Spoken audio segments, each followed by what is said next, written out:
अगर सत्ता में एक ही पार्टी रहेगी 9 साल से 10 साल वो तानाशाह हो जाएगी। अगर तानाशाह हो जाएगी तो लोग 54 साल से कांग्रेस का तानाशाही का राज था, ये मानते हैं आप? सुन लीजिए मैडम, उसने काम की बात कर रहा हूँ मैं, कांग्रेस ने काम किया है। तो मोदी जी बीजेपी ने 9 साल में काम नहीं किया। बता दीजिए ना आप सर 9 साल में बीजेपी ने काम नहीं किया? नहीं, बहुत काम किया। काम क्यों नहीं किया?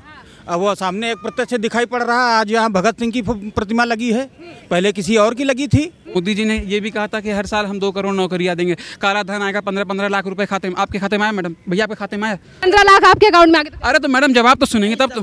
खाते में अगर 15 लाख आ जाए मैडम तो सभी लोगों पे 15 लाख हो जाएंगे। सुनो पहले पूरी बात, अभी हाथ मत चलाओ।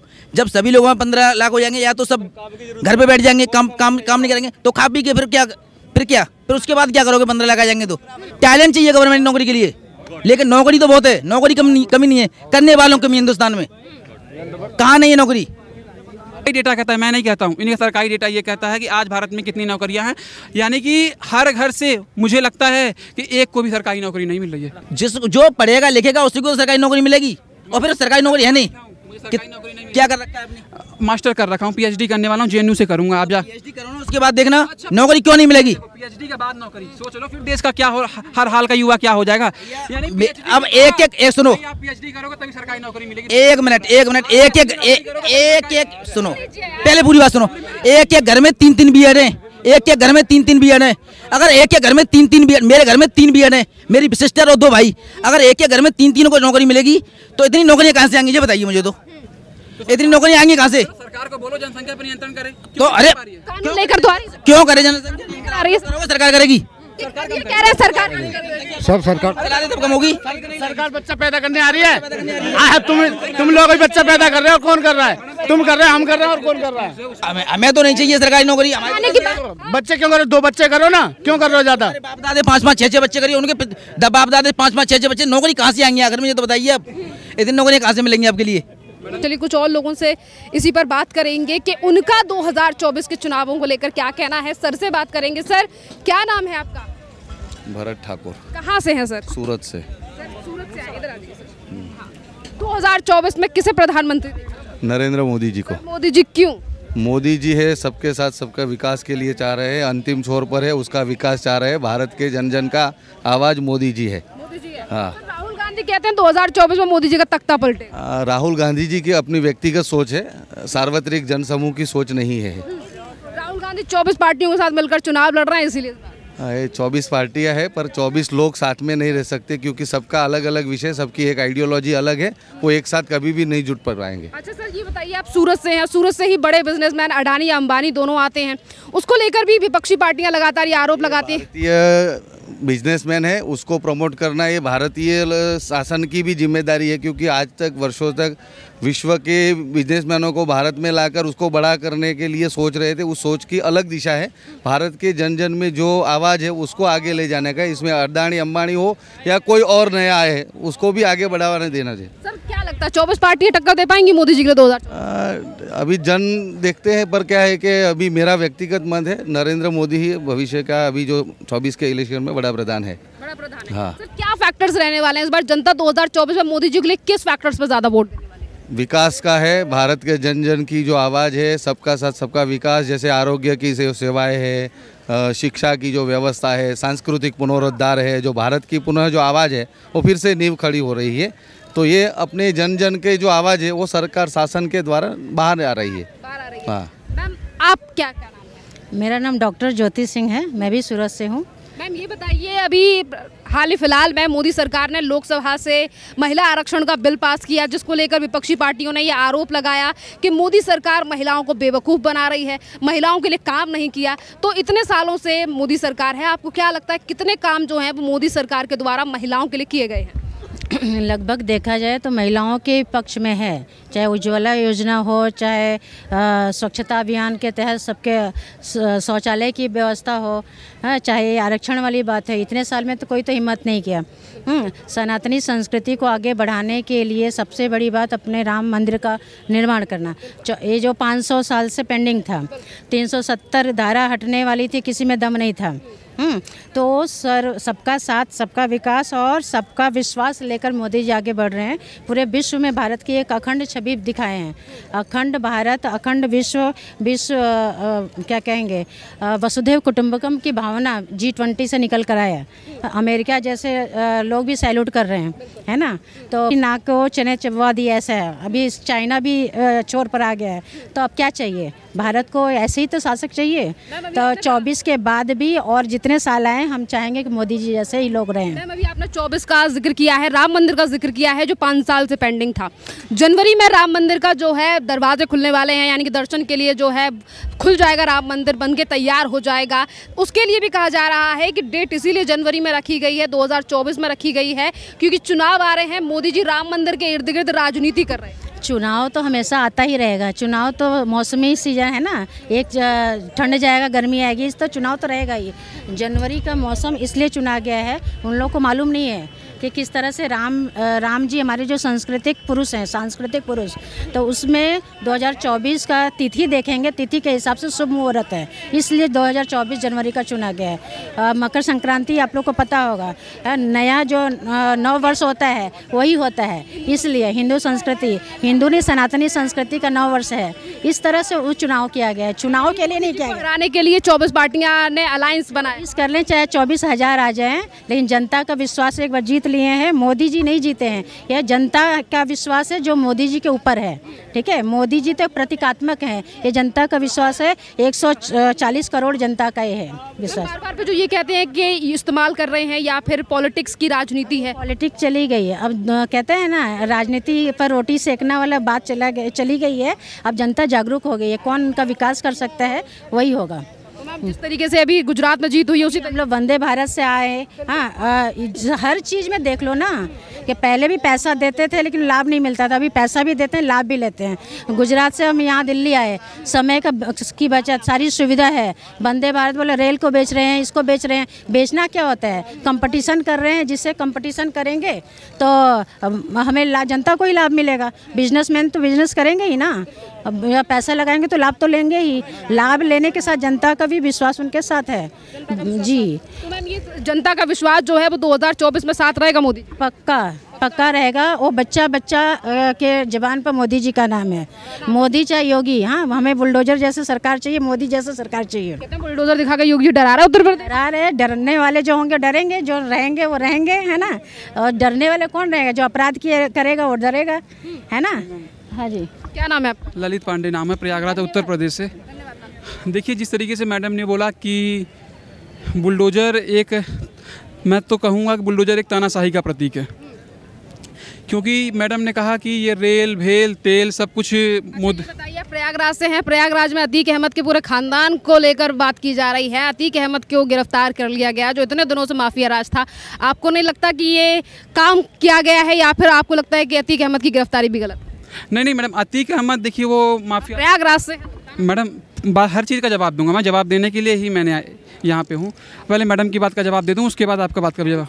नहीं उसका जवाब दे दूँ जिस तरीके। देखिए मैडम, मैं एक चीज़ कहूँ आपको, आज़ादी के बाद से लेकर 1947 के बाद से लेकर जिस तरीके से कांग्रेस की आज भाखड़ा नंगल डैम बना हुआ, कांग्रेस का रेल तेल भेल ये सब किसने बनाया? कांग्रेस ने बनाया। आज ये तो काम करना ही पड़ेगा। अरे तो मैडम सुन तो लीजिए, मतलब सरकार होने का मतलब क्या? रेल तेल भेल सब बेच दोगे आप? किसको बेच दिया? अरे बेच दिया, और क्या बेच दिया? किसको बेच? सरकार ने बेच दिया, किसको बेच दिया? ले गई, सोने की चिड़िया देश कहा जाता है भारत, उसको बेच दिया। तो ये क्या मतलब है? तो ये तो लोकतंत्र के लिए खतरा है ना। ये बताइए, अडानी अंबानी अभी से अमीर हैं? कांग्रेस के शासन मतलब 2014 से ही वो अमीर हुए हैं? कौन? अडानी तो मैडम उनके सरकार में तो नहीं बेच दिया गया था। ये बताइए, अमीर कब से? आज सबसे ज्यादा प्रोजेक्ट किसकी सरकार जो है वो अडानी अंबानी के लिए दे रही है? उन्हीं के लिए दे रही है। किसकी सरकार दे रही है? की सरकार दे रही है। राजस्थान में किसकी सरकार? राजस्थान में कांग्रेस सरकार है। तो उन्होंने प्रोजेक्ट मैडम सुनिए, आप 100 बात की एक बात। छत्तीसगढ़ में क्यों दिया? छत्तीसगढ़ हिमाचल में सीमेंट का प्लांट क्यों? सुनिए पहले आप बात नहीं। मैडम वहाँ कांग्रेस को सपोर्ट कर रही पहले से ही। नहीं मैडम, आप देखिए, आप एक निष्पक्ष पत्रकार हैं, आपकी ये भूमिका नहीं बनती कि आप किसको सपोर्ट करना। वो राजनीतिक स्तर से आपकी विचारधारा सपोर्ट नहीं कर रहे, हम फैक्ट्स बता। आपकी विचारधारा अलग है, हमारी विचारधारा अलग है। इस स्तर से देखिए कि रेल भेल तेल बेचने का मतलब था 2014 के बाद से। इतिहास उठा करके देख लीजिए आप, सबसे ज़्यादा 2014 के बाद से मोदी जी आए ना। मोदी जी आए 2014 के बाद से रेल भेल तेल आज सब कुछ बेचा जा रहा है, क्या नहीं बेच दिया। सड़क पर टैक्स देते हैं, उसको बताओ चलना मुश्किल कर देते हैं। अरे सड़क तो छोड़िए, जो इस देश के लिए सबसे ज़रूरी है शिक्षा, 18% GST लगा दिया। ऐसा कौन सा देश है बताइए मैडम। सुनिए, इन तमाम चीज़ों को आपको कौन सा देश है जो शिक्षा के ऊपर GST लगा दिया? बताओ, 18% GST लगाया इस बात बताइए, आपको ये लग रहा है देश बेच दिया, सारे हालात खराब हैं।